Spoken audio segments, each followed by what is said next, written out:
for my guidance, Lord. 'Cause you're the one I've totally relied on. 'Cause people change like the seasons, but you have never let me down. You're always with me. Keep me on the straight path. Your mercy outweighs your wrath. Keep me with your righteous company.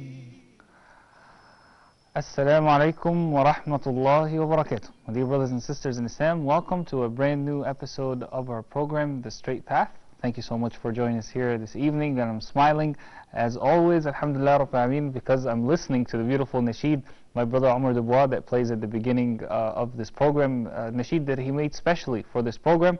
So we thank him for that, and we thank Allah subhanahu wa ta'ala that He provided us with such a beautiful voice in the form of brother Omar Dubois. May Allah subhanahu wa ta'ala reward him tremendously.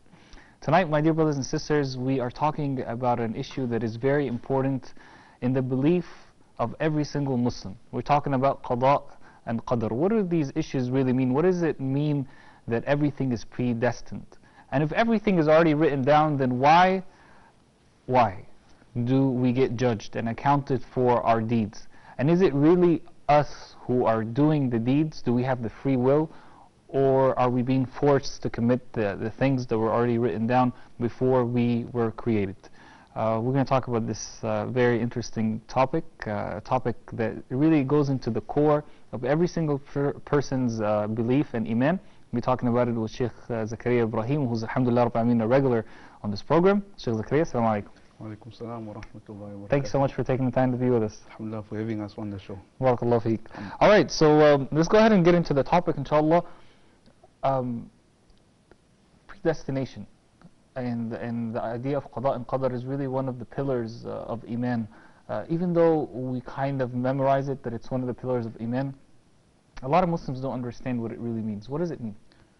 Alhamdulillah Rabbil Alameen wa salatu wa salamu ala Sayyidil Mursaleen amma ba'd. Verily, this is one of the most important factors in Islam, and each and every person has to have belief in a predestination, the decree of Allah subhanahu wa ta'ala. The Quran verses, there are many Quran verses which speak on this here. For example, أعوذ بالله من الشيطان الرجيم, where we recite سبح اسم ربك الأعلى الذي خلق فسوى والذي قدر فهدى. Another ayah, وكان أمر الله قدرا مقدورا. So can you translate the ayahs for us? Where Allah subhanahu wa ta'ala says سبح اسم, that praise Allah subhanahu wa ta'ala with the highest of names. الذي خلق, that created humans, and فسوى, and shaped them, yes, and molded them. الذي خلق فسوى والذي قدر فهدى. And Allah subhanahu wa ta'ala who had predestined and guided mankind. And Allah subhanahu wa ta'ala says وَكَانَ أَمْرُ اللَّهِ قَدَرًا مَقْدُورًا, that the command of Allah subhanahu wa ta'ala had been predestined and decreed for mankind from before. So this shows already in the Quran, the evidence is, the nas is in the Quran. And when we say from before, is there something about a hadith where it's 50,000 years before people were created? Before people were created, and that is where the scholars have ikhtilaf on Qadha and Qadr. That is it Qadha, that means that 50,000 years before the creation, that this was created and everything was predestined, and now Qadr means that people are living what has been predestined. Or could it be Qadr that was 50,000 years before, predestined, and Qadha means that what they are living now. So scholars have, it's a very intricate matter, and scholars have spoken on it. If you look in some of the kitabs of ahadith and speaking on the belief of a Muslim, scholars have mentioned this here. And secondly, the ahadith which is narrated by Hazrat Umar radiallahu ta'ala an, where Jibreel came to Nabi sallallahu alayhi wa sallam. The very famous hadith of the Jibreel. Very famous hadith of Jibreel. And he asked Nabi sallallahu alayhi wa sallam about faith. Yes. And Nabi sallallahu alayhi wa sallam said, أن تؤمن بالله وملائكته وكتبه ورسله. And he also mentioned, وأن تؤمن بالقدر خيره وشره.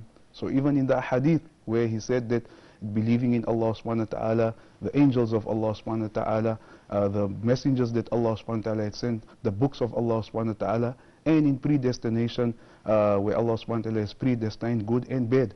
And in that there also scholars have also mentioned, you know, the program, if we start mentioning about this year, you know, it is all of the, most of the conversing and differences that the scholars had in this year, that what's the meaning of khair and shar and Allah subhanahu wa ta'ala, how this was created and that. Anyway, we now know that this is a part of deen, and this is one of the pillars of Islam that we need to believe in, that Allah subhanahu wa ta'ala has predestined. Yeah, I mean, tonight, subhanAllah, we're not talking about, you know, some kind of like voluntary act or anything like that. Yes. We're talking about one of the core principles of Islam. One of the core principles in Islam. And like you mentioned before, some people would say that it's predestined already. Why would we, if everything is written, yes, why are we going to be taken account to it? Yes. Just to mention a beautiful story, that a person in the time of one of the great scholars, this person came into the court, and the judge was a great scholar, and this person came and he said that, oh judge, I have 3 questions and I hope that you could give me an answer for it.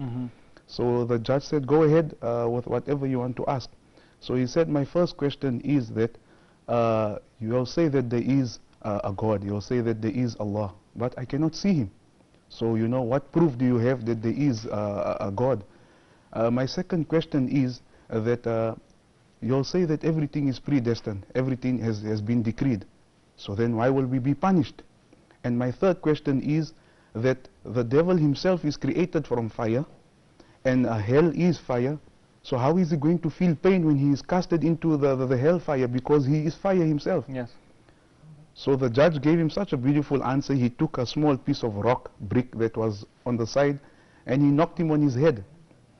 And the scholar, this person started bleeding, and he ran out of the courtroom, and he came to the police station or whatever where the police were, and he said, I'm feeling such pain because this judge inside the courtroom struck me with this brick, and I asked him innocent questions, you know, I don't know why he struck me with the brick. So the police came to find out what happened. They're trying to investigate. Trying to investigate. Now, why did the scholar do something like this here? When they came into the courtroom, they asked the scholar that this is the person came and asked you these 3 questions. There was no need for hitting him with a brick over his head. So the judge replied, that is his answer. So they said, we do not understand. He said, first of all, he said to you he's feeling pain. As I hit him with a brick over the head, he is feeling a certain pain. He said, yes, I'm feeling that pain. He said, can you show me the pain? He said, no, I can't show you the pain, but I can feel it, you know. So he said that is his first answer, that you need to feel Allah subhanahu wa ta'ala. Secondly, he said that this person, I knocked him with a brick which is made from sand. And man is also created from sand. So this brick is created from clay, he is also created from clay. Why is he feeling pain? And thirdly, if it was written for me to hit him with a brick over his head, then I mean I shouldn't be taken account to, you know, so we can just leave it. So they understood that this is the answer. So basically, subhanallah, we need to know that this is a part of our belief, and scholars have made mention of this here, that like Imam Ahmad has also mentioned, that predestination shows the power of Allah subhanahu wa ta'ala, that Allah subhanahu wa ta'ala who knows his creation. That is why Allah subhanahu wa ta'ala has put down laws for men, and if we had abided by those laws, then it would be a whole different world in today's time, because Allah subhanahu wa ta'ala knows each and every step, each and every moment in the life of his creation. Allah subhanahu wa ta'ala knows everything. Like the scholar had said that, like most of the scholars also mentioned, that we should understand that Allah subhanahu wa ta'ala had written down from the past what we are going to do, and we are living what Allah subhanahu wa ta'ala has mentioned. Yes. And to understand this here, we should know that, I'm just mentioning this as a sideline base, that we should know that Allah subhanahu wa ta'ala would never predestine something which is an oppression for anybody. That's why Allah subhanahu wa ta'ala says, مَنْ عَمِلَ صَالِحًا فَلِنَفْسِهِ وَمَنْ أَسَاءَ فَعَلَيْهَا. That person that does good deeds, it is to benefit him. And that person that does bad deeds, he is also the one that he is causing harm upon himself. What do you mean that Allah will not decree something that's an oppression? How is that different from Allah will not decree something that's bad? That is why the famous scholar in his tafsir, Imam Al-Razi, has mentioned also that this is a fact, that Allah subhanahu wa ta'ala would never turn mercy and his bounties and his blessings into calamities or difficulty unless that person brings it upon himself. And similarly, when that person changes his life and brings himself onto good actions, then Allah subhanahu wa ta'ala will reverse those calamities. And Allah subhanahu wa ta'ala will reverse those difficulties. So basically, we need to understand that we as humans, we have that, we need to understand, for example, just to give you an example, a person has the option of, for example, smoking. You have the option of smoking. You have the option of not smoking. If you take the option of not smoking, then verily it's benefit for you, because you are the person who's going to live with the after effects. Yes. And that person that chooses to smoke, it is verily harmful for him, because he is the person that will live with the after effects and the harms which he will get from there. Makes sense. Okay, let's take predestination, about a very important issue, actually the most important issue. The issue of being guided or not guided. The issue of being a Muslim or not being a Muslim. You know, if a person, it's already predestined for him that he's not going to be a Muslim, or he's going to be, you know, a Muslim by name, and he's not going to be practicing, you know, he's going to be on one of the ways of a dhulumat, not on the way of a nur, the light. He says, why should I work then? If it's already written, if I'm supposed to be guided, then I'll be guided, even if I don't want to. But if I'm not going to be guided, then even no matter how hard I try, I will never be guided. Now this is, and I was hoping for you to ask this question, and subhanallah, you know, to tell you the truth, it has always worked on my mind that those that are already written to go to the hellfire, and those that are already written to go to paradise. Yes. And it took a lot of time and a lot of thinking, because it's something which you say that, subhanallah, how is it possible? Because they're already written for the fire, and these are already written for going into paradise. Yes. So how is this possible? But is there not a hadith, and is it not mentioned that sometimes you find a person who lives a life like the people who will enter into Jannah, but before he leaves this world, he leaves this world as a non-believer. And it's not that you find people who their whole life they live as non-believers, and before he leaves this world, he reads the kalima and he enters, he recites the tawheed, the oneness of Allah subhanahu wa ta'ala, and he goes into paradise. Yes. What does this teach you? This teaches us the reason Allah subhanahu wa ta'ala had sent a messenger. The reason Allah subhanahu wa ta'ala had brought this deen, so that a person, whether Muslim or if a person is a non-believer, to know that first of all it is the recognition of Allah subhanahu wa ta'ala, and then also the abiding of the laws of Allah subhanahu wa ta'ala. Because it comes hand in hand, that you first of all recite the kalima, recite the tawheed, and then act upon it. That what Allah subhanahu wa ta'ala, and keep yourself within the bounds, within the limits. So basically, even that's why you find people in today's time coming into Islam, because the deen is so clear. Yes. The deen and the righteous path, Allah subhanahu wa ta'ala has granted you a brain to differentiate what is good and what is bad. You understand? So basically, like we have mentioned, it is the person who loves his life for him to take heed and understand that he needs to bring himself onto the obedience of Allah subhanahu wa ta'ala. Alhamdulillah Rabbil Alameen. Alright, so what can we do now that we know the idea of predestination in Islam? How does that affect us in our daily life? I mean, I'm sure there has to be not only a reason, but a major reason, that it's one of the pillars of Iman. Therefore, believing in it and understanding it and having knowledge about it will have some sort of reflection on our daily activities and in our life as Muslims. What would that be? Basically, another thing that we could add to this here is that a person needs to know that there are three things. The first is tawakkul. Tawakkul. Having complete faith and trust in Allah subhanahu wa ta'ala. That is one of the main factors of predestination, that a person has the complete faith and trust in Allah subhanahu wa ta'ala. For example, the famous can we take them all and then take a break and then come back and explain them? Because mashallah, this is beautiful. So basically, the first would be the trust in Allah trust subhanahu wa ta'ala. tawakkul. Al-akhdhu bil asbab. That use what Allah subhanahu wa ta'ala has put for us to earn our living, or to, you know, if you seek to get better. So asbab, things that you could use to assist you in life. And thirdly, being happy with the decree of Allah subhanahu wa ta'ala. Which is, so can we say like this, can we say predestination, or the correct understanding of predestination, equals these three things? these three things, yeah. So basically these we three things are the result. Are the result. Otherwise, one of them goes out, then there is a problem in the decree. Okay, inshallah, we're going to take a short break, and then inshallah, my dear brothers and sisters, when we come back, we're going to talk in detail about these three issues that make a person truly become a person who understands the true meaning of predestination, of al-Qadha wal-Qadr. We'll see you after the break, inshallah. Keep me on the straight path. Your mercy outweighs your wrath. Keep me with your righteous company. Keep me on the straight path. In a game of golf, both the caddy and the golfer have the same goal: to get the ball into the hole. Interest-free banking is similar. With a clear view of the fairway, a predefined agreement without shifting targets, things should end up where you want them.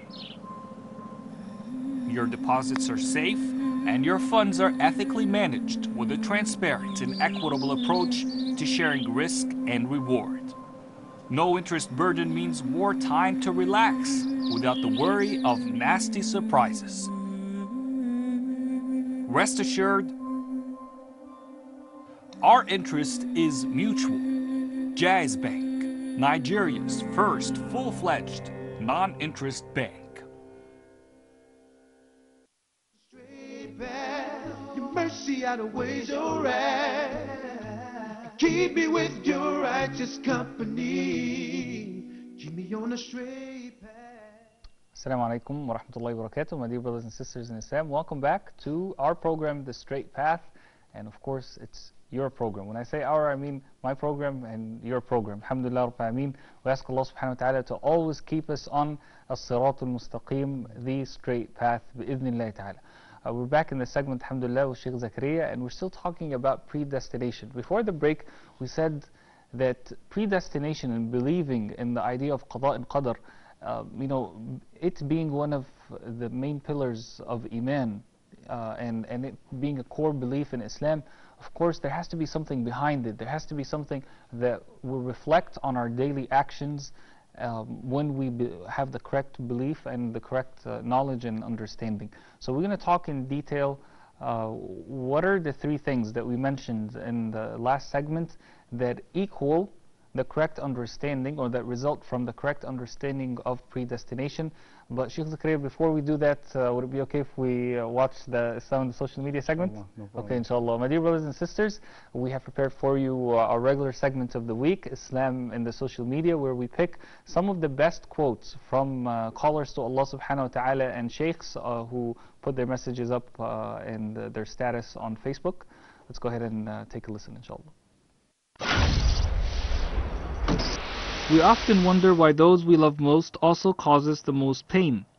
The reason is that anything other than God, our children, our spouses, our money, our jobs, our desires, that we place at the center of our existence will be the cause of our greatest pain.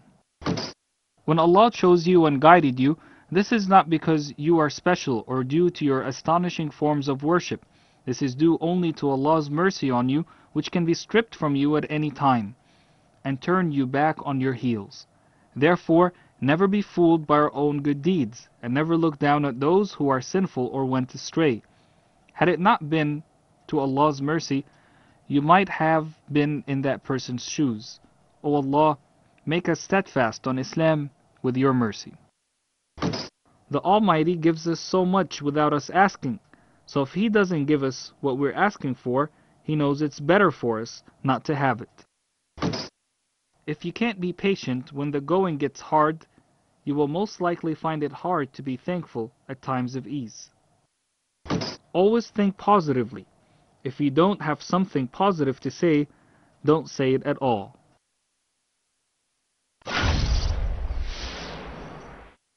Thank you, brothers and sisters, for being back with us. Alhamdulillah Rabbil Alameen. We hope that you've enjoyed this report. And we ask that it's of benefit. We ask Allah subhanahu wa ta'ala to reward the brothers in the control room who help us in preparing these reports. Alhamdulillah Rabbil Alameen. Sheikh Zakariyya, we said there are three things that are a result of a person having the correct belief and the correct understanding and the correct knowledge of the issue of Qadha and Qadr, predestination. And like we mentioned that the first of it, we said complete faith and trust in Allah subhanahu wa ta'ala. Known as tawakkul. Known as tawakkul. And beautifully to make us understand, the famous scholar Hatim al-Asam, who when his teacher asked him, it's a very lengthy story that took place between them, a debate. And he said that one of the things that he said, I looked around me and I found that people put their trust in a human who is created. He's put his trust in another man, same like him. And he said, I returned to the Quran and I found that Allah subhanahu wa ta'ala says, وَمَا مِن دَابَةٍ فِي الْأَرْضِ إِلَّا عَلَى اللَّهِ رِزْقُهَا. That there is no creature that upon this earth, but Allah subhanahu wa ta'ala is the sustainer, the provider. So he said that I understood that I am from that I am amongst those creatures.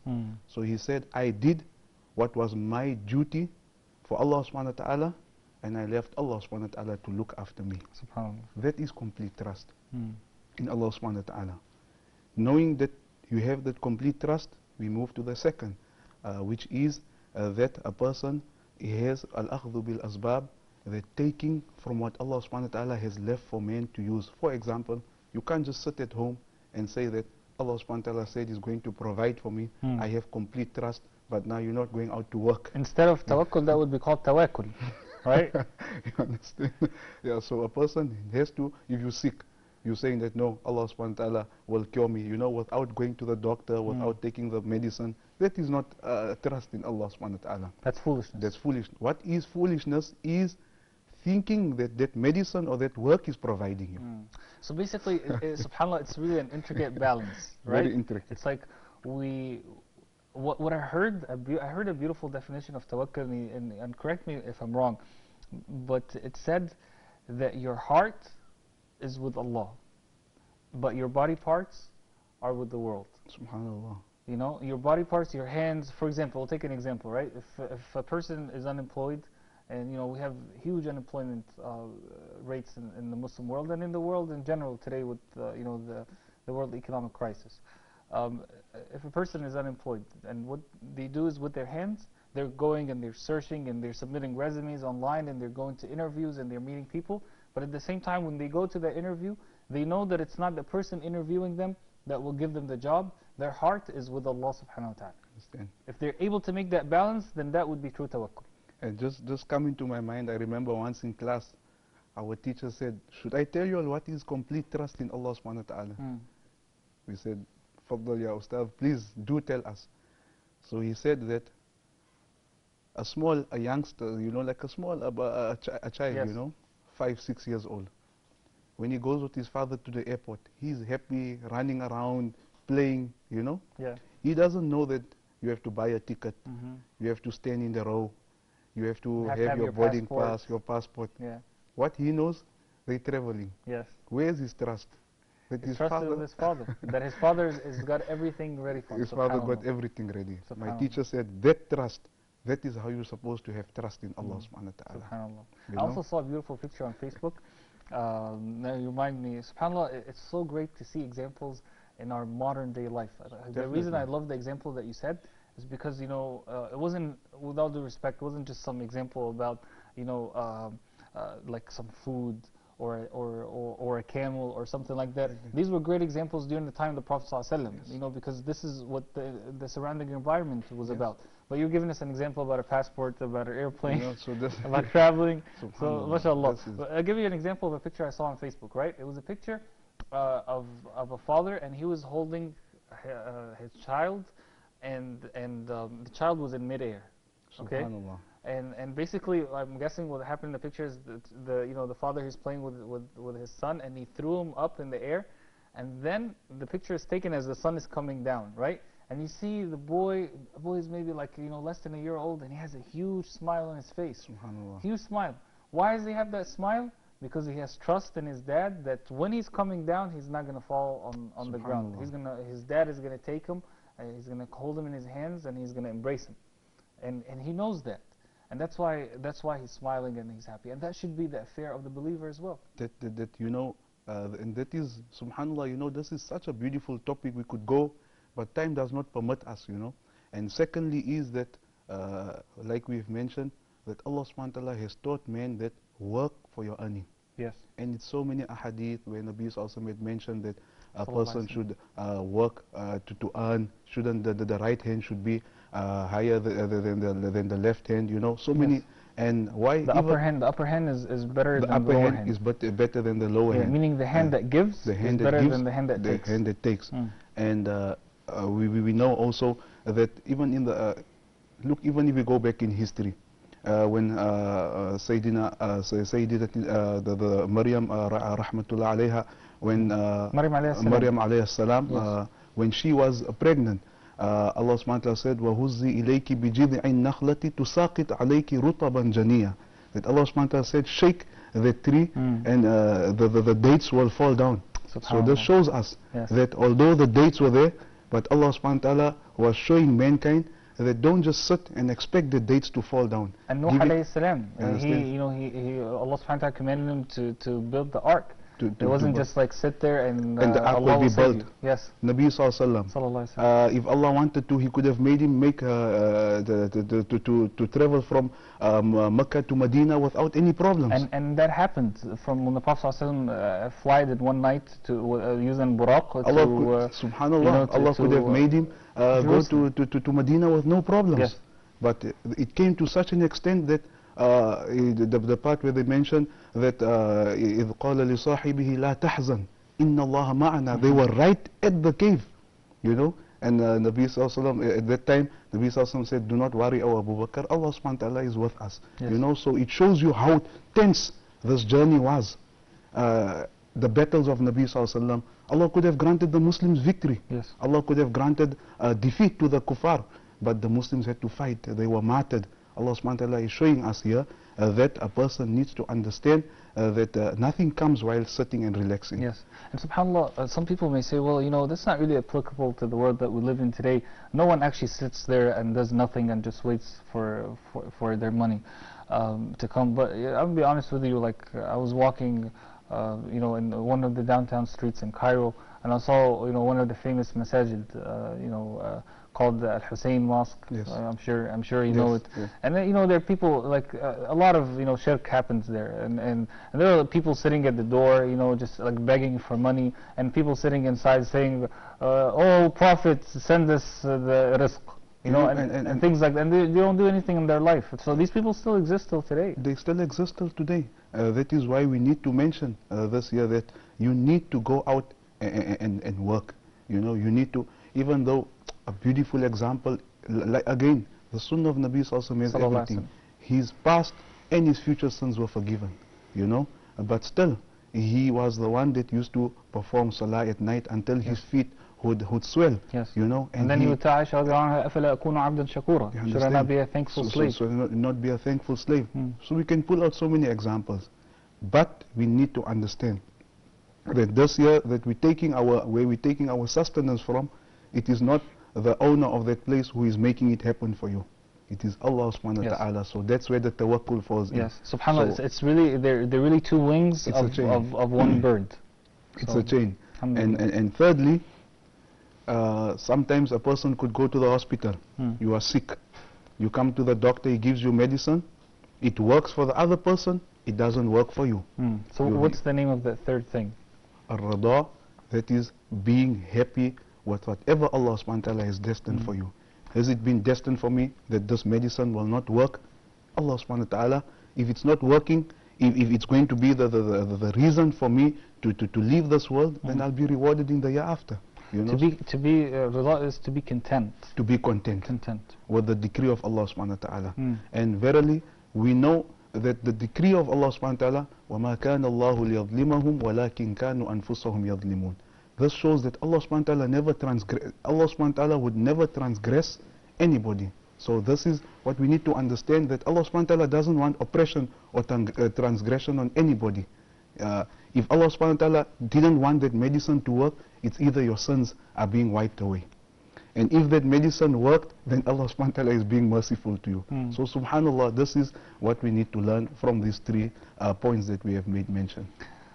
I have an important question for you, Yes, especially when we're now moving into rida, or being content. I heard a scholar once say that it is an Islamic principle that الصبر واجب والرضا مستحب. Sabr, being patient is obligatory. Is an obligation, right? But having rida, being content with that bad thing that happened in a person's life, is mustahab. It's not really a farida. Because what he said is that Allah would not overburden a person. Yes, because maybe that person will be, it will be too hard for him to be content. What do you say about that? Well, what we would say about this here is, similarly, again, I remember the saying of my teacher. He said that once the principal, where he was teaching in our institute, he was going on holiday, and he said to him that, please, here's the keys for my house. I have a fishing tank, and I need you to feed the fish daily. But he forgot to tell him how much of food you need to give the fish. So he said that, let me put for them food, and for the next 2-3 days, they won't have to, So he put food, and the fish overate themselves, and they died. SubhanAllah. You understand? So this is the same way that we say that Allah subhanahu wa ta'ala, like Allah subhanahu wa ta'ala tests a person till the limit. Allah subhanahu wa ta'ala limits, because Allah subhanahu wa ta'ala, like we said, He knows each and every person, and how much of power you have to persevere and forbear the test of Allah subhanahu wa ta'ala. So it's upon that person himself that how he takes into account and how he has patience with what Allah subhanahu wa ta'ala has decreed for him. And basically, like him saying, it is preferable to be he said that it's preferable to have rida. To have rida. Yes, but the thing is that a person should know, like we have mentioned, that if that medicine didn't work for you, if it didn't work for you, then you should know that Allah subhanahu wa ta'ala will reward you in the year after. Yes. Alhamdulillah Rabbil Alameen. Being content is really a big issue. It's not something, it's not as easy as, be content and then you become content. It's not that easy. I'm sure there are some parts to it, and some key factors in sometimes becoming, because it is, you can say we can accept that it is preferable to be happy, because sometimes the sickness, or for example your test, it's difficult to bear. Yes. Sometimes you're afflicted with poverty, or sometimes, but Allah subhanahu wa ta'ala said that أَحَسِبَ النَّاسُ أَن يُتْرَكُوا أَن يَقُولُوا آمَنَّا وَهُمْ لَا يُفْتَنُونَ. That do people think that they will be left just to say that we believe in Allah subhanahu wa ta'ala, and Allah subhanahu wa ta'ala would not test them? We know that the companions of Allah, of Nabi sallallahu alaihi wasallam, were also tested, and to such an extent sometimes that the test was so major, but yet they kept patience and they persevered. So this is important that we know that, like we've mentioned, that do not become angry with what Allah subhanahu wa ta'ala has predestined for you. If it is something which is not working out according to the way you expected it, for example, you find a person who took some medicine, and he took some ways, and he wants to become better, and the medicine is not working, although the doctor told him that it will work, and that, yes, you are normal, you are human.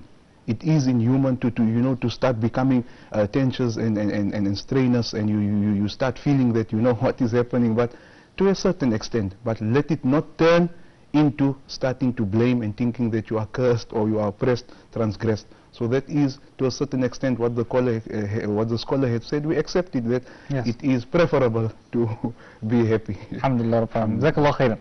We're going to take a short break, inshallah, but when we come back, I want to talk about the relationship of being content and not being an angry person. A person who's many times angry with the society around him, angry with his family members, with his friends, and maybe even with himself. Inshallah. So inshallah, my dear brothers and sisters, stay with us for the final segment of The Straight Path after this break, inshallah. The straight path, your mercy outweighs your wrath. Keep me with your righteous company. Keep me on a straight path.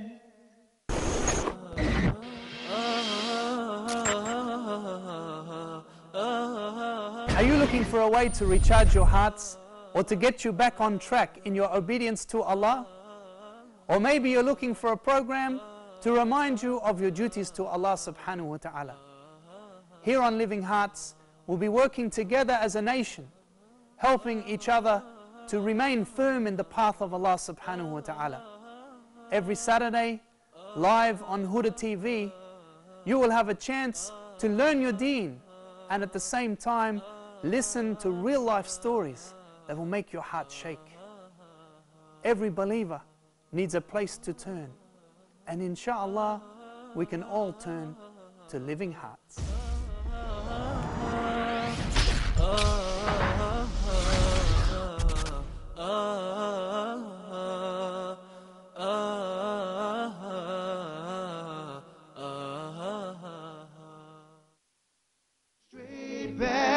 Your mercy outweighs your wrath. Keep me with your righteous company. Keep me on a straight path. Welcome back, my dear brothers and sisters, to the final segment of tonight's program, The Straight Path.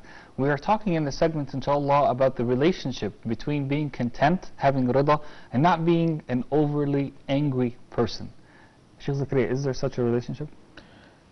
Basically, I would say the over angry person, or a person who is always angry, it would be that a person who loves material items, or is a worldly person, someone who has a connection with the world. Because there are many tests which a person, which Allah subhanahu wa ta'ala grants to his servants.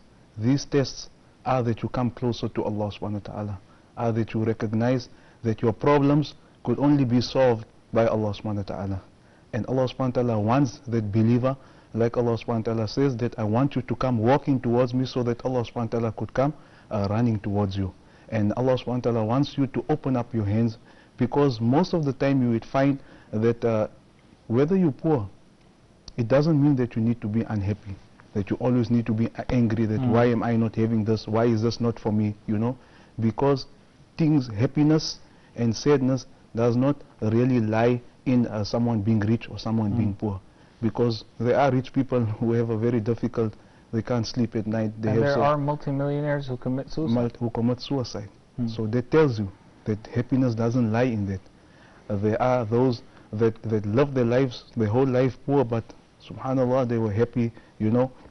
So basically being angry, it doesn't even, it's something which you have afflicted upon yourself. Yes. It's, you know, because you find people the whole day doesn't smile, always angry, you know, everything, you know, he just curses everything, doesn't have time for his family, doesn't have time for this, he never smiles, you know. So basically you have such a small span of lifetime, you know, that normal saying that they say that we don't even have time there's a saying that you don't even have time, your time is so limited, you don't have time for being angry, you know. You rather use that time in always smiling, use that time in always, because the thing is that you need to realize that you will be tested, and it's upon you that how you face those tests. Like the famous poet said that I will keep on, I will لأستسهلن الصعب أو أدرك المنى فمن قادت الآمال إلا لصابر, that I will continue understanding my difficulties as ease. See, he says I will continue, and verily I will continue understanding my difficulties as ease until I reach my goals. For verily the person that reaches his goals is that person who perseveres, who is forbearant, you know. Yes. So basically there's no time in being angry. And there's a very beautiful saying, I don't know, is it really an ayah or if it's a hadith or a saying, where we say, you know, when a problem happens to a person and he says, قدر الله وما شاء فعل. Is that a hadith or an ayah or? I really couldn't say, okay, but I've heard it. Normally you hear it everywhere. People saying what is the meaning, and is that a correct statement that a Muslim should say, you know, at a time where something verily, goes wrong? because this is the decree of Allah subhanahu wa ta'ala, that whatever happened, Allah subhanahu wa ta'ala has written it and predestined, and Allah subhanahu wa ta'ala does whatever He desires, and whatever Allah subhanahu wa ta'ala does not desire will not happen. So this statement is true, and it is also a statement that attests that that person believes in the decree of Allah subhanahu wa ta'ala. Yes. Alhamdulillah Rabbil Alameen. SubhanAllah, the word Qadha and Qadr, like you said earlier in the program, I mean, are they interchangeable, or does one mean something and the other means something else? That's why we said this is where scholars, and you know, this is something on itself which you need, and that's why we would tell the audience also, whoever wants to get to learn these things here, whoever wants to understand this here, it is very important that you choose a scholar who is on the correct belief, yes, for him to take out time and explain to you this. Yes. It's a very intricate matter, and this is not for people just to sit around and have a debate about and give their views and opinions. Yes. This is scholars who have understood it, who have read the books, who have understood the ahadith. That's why you will find even in the time of in the first 3 centuries, scholars didn't want to touch upon this here. They didn't want to go. They didn't just speak about it and just be brave to approach it.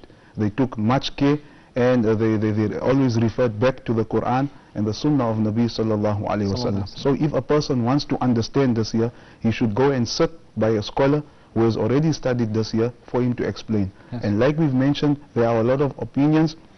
The scholars mentioned that Qadha is what has been Allah subhanahu wa ta'ala had decreed, like we had mentioned so many years ago before the creation, and Qadr would mean that now what like as your day by day, that coming into action, you know, so what Allah subhanahu wa ta'ala had written, and now you are going what you are doing about what Allah subhanahu wa ta'ala had decreed for you, what is predestined for yes, you, or the other way around, that Qadr, Allah subhanahu wa ta'ala had predestined everything, that according to this will happen. Allah subhanahu wa ta'ala had knowledge, because Allah subhanahu wa ta'ala is the most powerful, and Qadha is that what was written, exactly how it was written, how Allah subhanahu wa ta'ala had predestined it, according to that day, the person is living that life. That shows the perfectness of Allah subhanahu wa ta'ala, and it shows the power of Allah subhanahu wa ta'ala. That is why Ibn al-Qayyum, when Imam Ahmad mentioned, and he said that al-Qudratu is the power of Allah subhanahu wa ta'ala. So similar scholar Ibn Aqil, he said that this is a beautiful statement, and this shows the understanding of Imam Ahmad in Usuluddin. It shows the understanding of Imam Ahmad in the roots and the foundation of Deen, that the Qudra, that predestination, is a testament to the power of Allah subhanahu wa ta'ala. Is there a relationship between Qadr, the concept of Qadr, and Laylatul Qadr? That is why also they mentioned, this is where also they mentioned, where in one of the verses it came that فِيهَا يُفْرَقُ كُلُّ أَمْرٍ حَكِيمٍ, that every year at the time of Laylatul Qadr, all the actions for the next year. So everything has been predestined. Yes. And at the night of Laylatul Qadr, those that will be living for the next year, those that will, so it's just as if everything has been predestined, and the renewal of that happens at Laylatul Qadr, or we could say that the papers are being dealt out now, Can we say, I mean, of course, there's no analogy that can suffice, but can we say it's kind of like this? You go to a company and they tell you, okay, you're going to be making like $50,000 a year, but then, they give you a check every month. Is it kind of the same way? Kind of the same way. They give you a check every month, and at the end of the year now, all the results and everything, and everything is worked out. And are we going to continue the contract, or is the contract going to end? All of this here is being decided at the night of Laylatul Qadr, and those that will live for the next year, then so everything is predestined on the night of Laylatul Qadr, which also again, the night of power. You understand? Which is an attestment to the power of Allah subhanahu wa ta'ala, which shows the perfection of Allah subhanahu wa ta'ala, and which shows that Allah subhanahu wa ta'ala does whatever He desires, and whatever Allah subhanahu wa ta'ala does not desire will not happen.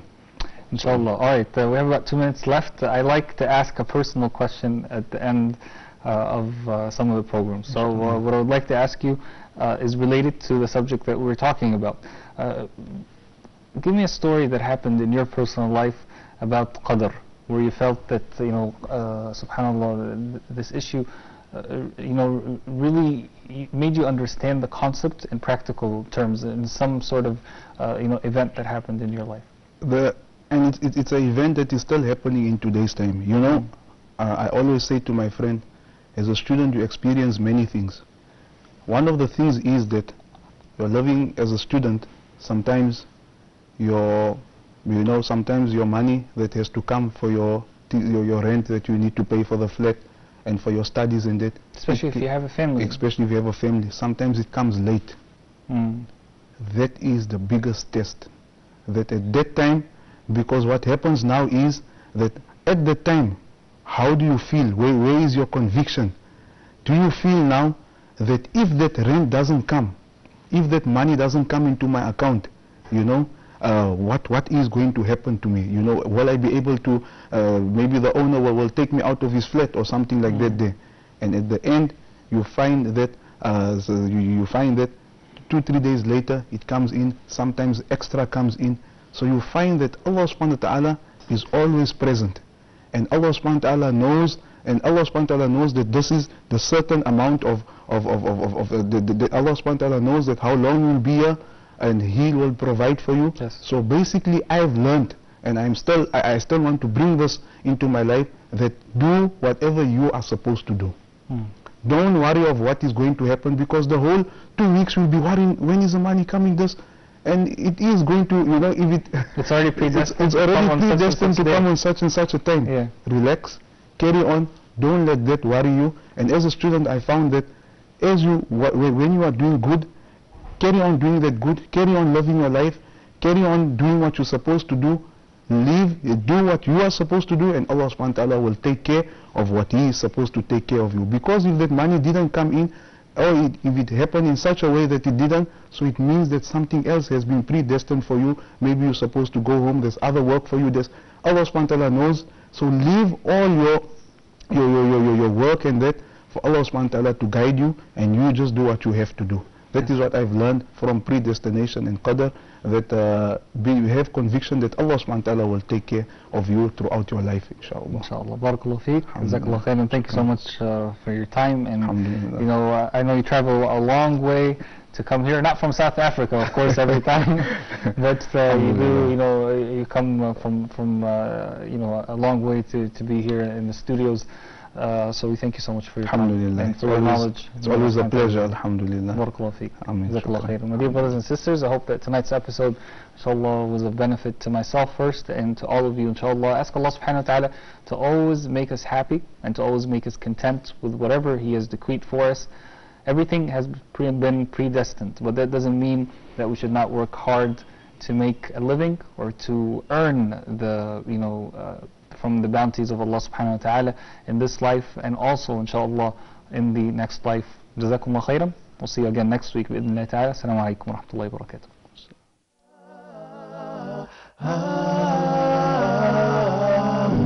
Every day I pray for my guidance, Lord, 'cause you're the one I totally rely on.